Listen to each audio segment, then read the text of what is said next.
Okay, and then we'll end off on a little bit of a lighter note. Obviously, I mean, from what we've been talking about, you can see in the 80s and 90s weren't the best of times. A lot of the victories that were won during the protest years are scaled back, and you're going to see an increase in oppression, right?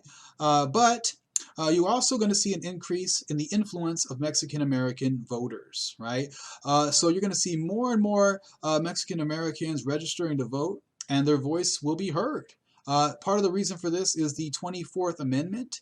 The 24th Amendment basically eliminated any type of poll tax for voting. Okay, we talked about this earlier in Texas, but here, the 24th Amendment, this is applying to the whole United States, where basically you could not charge somebody a poll tax, so they wouldn't have to pay a tax in order to vote. Right, so that's going to increase the number of Mexican Americans who are able to vote now.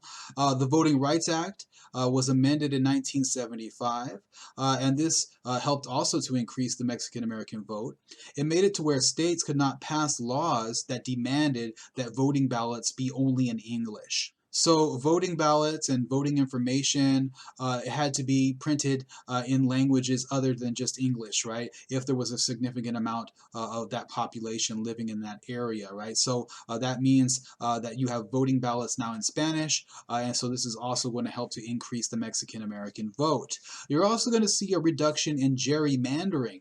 Gerrymandering is basically this act of redesigning voting districts. Right, so if you redesign a voting district, you can set it up to where certain minority groups are not really well represented, because you've changed the map of that voting district, so there's only a certain amount of that minority group living there, and that means they're not going to have an effect on that election. Right, and so there were political parties who were doing this. They were gerrymandering basically, and redesigning the maps of voting districts so that certain minority groups would not have as much political influence in that district.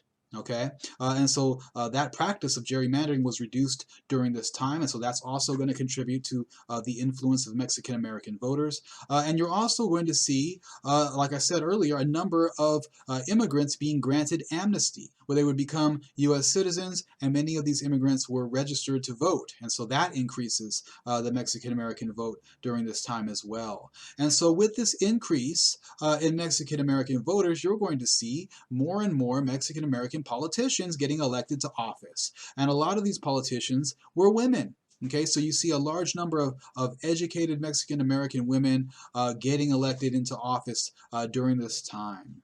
And so now you're seeing more and more Mexican Americans having influence in the political process, and this means that there is more political representation for Mexican Americans in general. Right? And this opens the door for the opportunity for better jobs and more access to jobs, right? Through the political process, passing laws.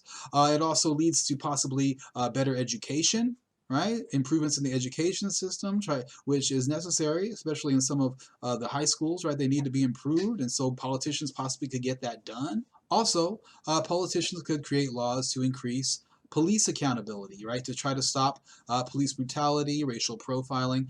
These are all possibilities as you get more and more minorities, Mexican Americans elected into office, right? And so there's hope that through the political process, some of these inequalities could be addressed.